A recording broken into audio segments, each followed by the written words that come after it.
115 to 110 is your final, with Los Angeles taking game one of this series and handing Phoenix their first loss of the year with Kevin Durant in the lineup.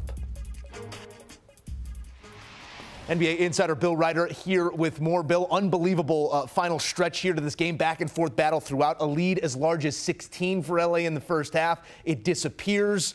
Third quarter performance there by the Suns, unbelievable. And in the end, it's the hustle of Russell Westbrook and company here getting the job done. I want to go on and company here first because Kawhi Leonard was simply spectacular. 38 points in this game offensively, the reason that they win.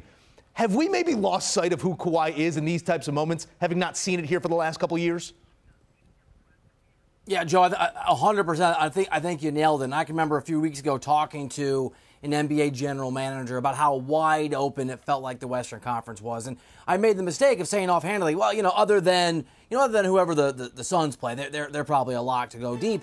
And that GM said, well, not if it's the Clippers. He said exactly what you're saying, Joe. He said, don't forget Kawhi Leonard's been a two-time Finals MVP with two different teams. And when he's healthy, and we haven't seen that version of Kawhi much the last few years, but when he's healthy, he is capable of being as good as anyone on the face of the earth, including Kevin Durant. We have slept on him, and this is a reminder, Joe Musso, that when Kawhi is out there and he's healthy and he's balling, whatever team he plays for, even if they're missing a guy like Paul George, is absolutely capable of winning games and series against anybody. Yeah, we can't seem to get Kawhi and KD going head-to-head for all too long. Injury has sort of been the through line of their back and forth here in the playoffs, but both on the court, and it was apparent who was the straw stirring the drink in this one. We will get to KD in a moment here, but I feel like we do have to offer a thought here on Russell Westbrook. The line goes 9, 10, and 8, sort of an oddity in some ways, but we were watching those final few possessions together. The way Russ was hustling, he was in the right places, ripping one-handed rebounds, the play against Booker late.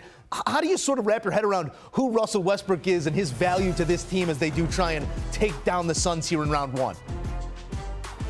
Is it good TV if I say I don't know, and neither does anyone on the face of the earth? I think Westbrook is a Rorschach test. I really do.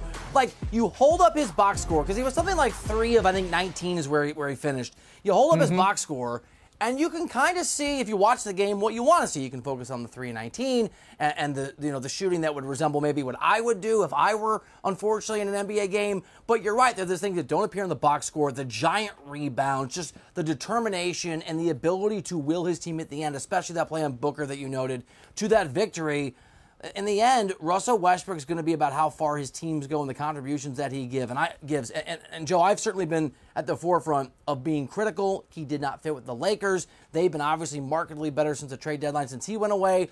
But with this Clippers team, and you and I were having this conversation, he just looks different. It's less nerve-wracking. He obviously is more comfortable, and he made huge plays and was a big part of the reason, credit to him, that the Clippers steal this game and steal home court advantage in this opening game of the opening round of the playoffs. Yeah, Russ was really solid in this one, came up in big moments, and not that he's ever need any more fuel for his tank, but it feels like he might be carrying around some receipts from things that people were saying here over the last couple of years. Great game in game one. I want to go KD next here because it was evens and odds. Durant did not score in the first or the third quarter, but comes away with 27 points, 11 assists, and 9 rebounds. As you sort of took in this action, does it feel like a team that's still trying to figure out where folks fit when KD is out there?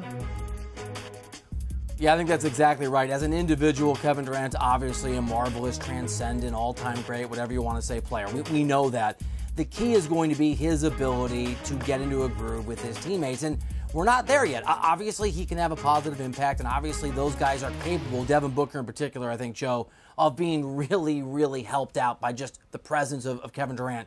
But a truism of the NBA, if you talk to players, you talk to scouts, you talk to GMs, media members, anybody around the game, is that teams need time, sometimes seasons, certainly more than 8 or 9 or 10 games, to gel when big personalities and big players join the mix. And Kevin Durant's arrival to a very good basketball team that's obviously on paper capable of winning the whole thing, it tests the notion of how long you need to really come together.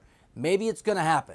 This series is certainly far from over. You tell me the Suns lose this series, not shocked. You tell me the Suns win the whole thing this year, not shocked. But it will come down to whether or not Durant and his teammates can find a way to be in rhythm like a team, the way that usually takes 20 or 30 games minimum. And I thought there were certainly signs, as talented as KD obviously is, that they're just not on the same page. It's to be expected, but they still got to get there if they want to accomplish the goals that they set out to do when they went for him at the trade deadline. Yeah, it seems like roles need to be ironed out still here. Almost a redundancy there if KD's initiating the offense as your pseudo point guard. What becomes of your point guard? And for all the insults that have been lobbed at Russ, I think some of the same has been said about Chris Paul as of late, as Father Time does seem to be nipping at the heels.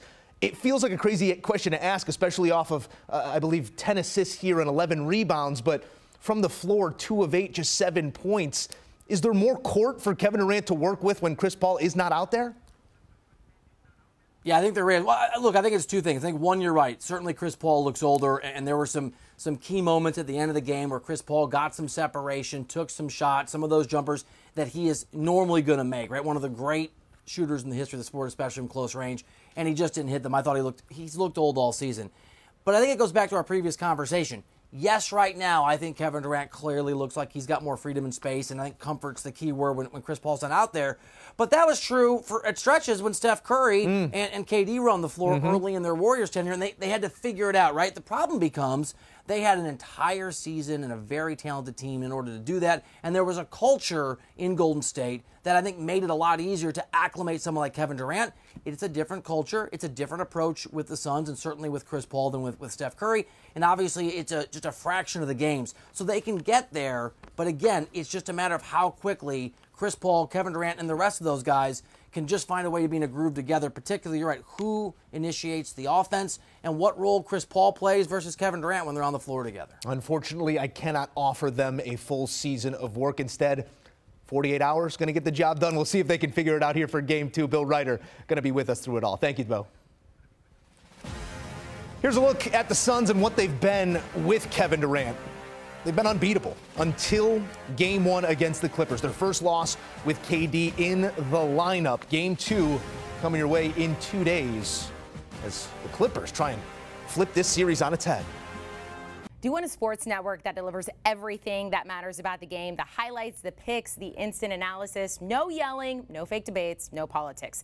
Hit the subscribe button and never miss a moment.